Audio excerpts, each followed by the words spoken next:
To get started on this Baby Jane tutorial, I'm going to be showing you two different techniques for aging. The first is going to be paint and powder, which is just using basic cream products to create highlights and shadows. And then I'm going to show you stretch and stipple, which I'm going to do on top of the paint and powder, which is also called underpainting. To do believable old age makeups, you need the wrinkles to be customized to the face you're working on. So you're going to find where your skin naturally folds, and you're going to be doing this by creating a lot of crazy facial expressions, scrunching up your nose, squinting your eyes, and you're doing that to find where the skin naturally folds. And when those folds become visible, you want to apply a cream color that mimics the shadows of your skin. For me, it's a cool toned chocolate dark brown color from the Old Age Wheel by Jordane Cosmetics. You want to brush that cream into the wrinkle and blend it out till it's just a faint hint of color. You also want to make sure you address the eyes and the mouth, as those do tend to show aging as well. So you want to make sure the smile lines leading down from the nose towards the mouth are emphasized. Another area you want to emphasize are the eyes, so you want to create some crow's feet and some under eye bags, as well as some creases in the socket. Then you want to do some vertical lip lines, as well as some contouring underneath the cheekbones.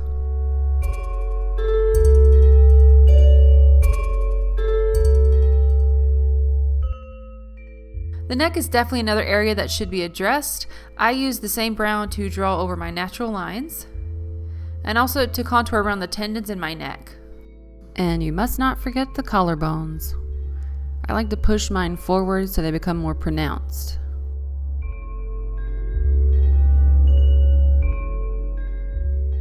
In old age makeup, you really are emphasizing the planes of the face to give it a more hollow look. As you age, the face tends to sag, making the skull more prominent. And in order to mimic that effect, you need to highlight certain areas of the face.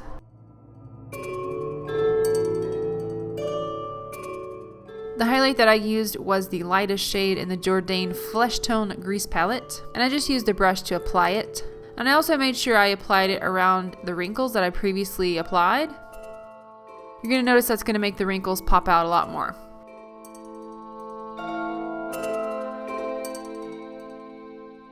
And if the brown is looking a little too harsh, you can soften it up by using that flesh tone grease paint again.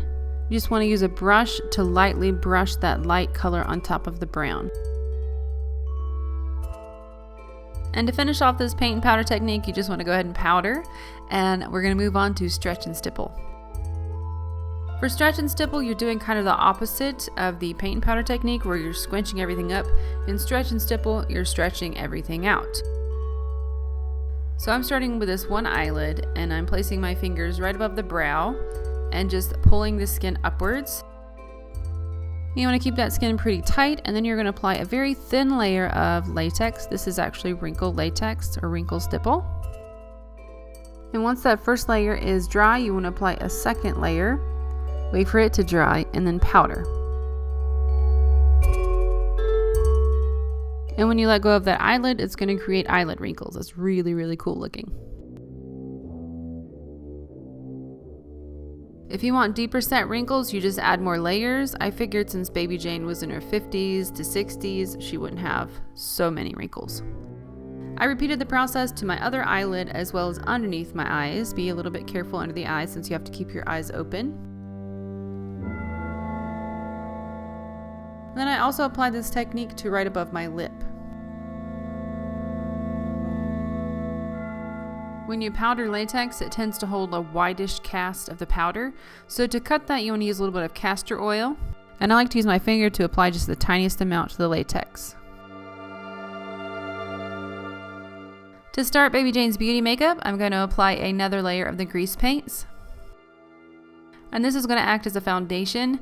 As Bette Davis envisioned Baby Jane, she said that she would never wash her face, but she would just apply another layer of foundation on top.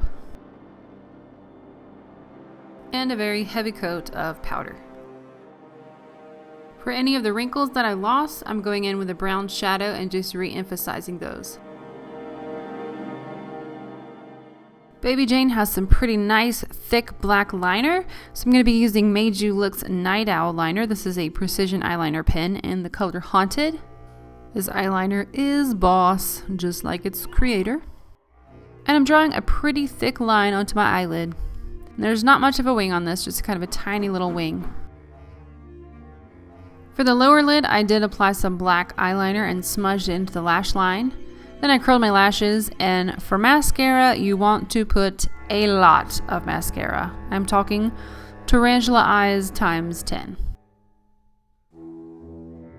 I applied my eyebrows using the NYX Tame and Frame Tinted Brow Pomade. And I pretty much drew on a really thin arched brow.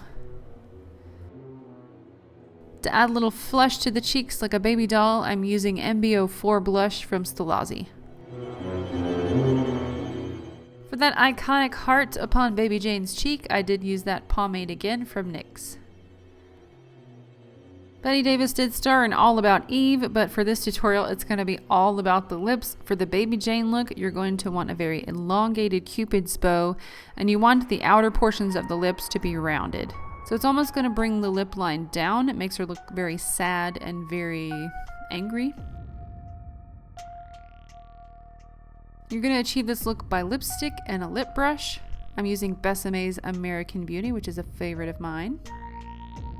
I found this wig at Wilshire Wigs, which is in North Hollywood. Online, you could probably find it on eBay. Just look for like a baby doll curly wig. So that's gonna wrap up Baby Jane Hudson. Hope you enjoyed it. I had a lot of fun with this. Obviously, again, subscribe, comment, rate, help me out, help my channel grow. Otherwise, thanks guys so much for watching. Take care and I'll see you soon. Bye.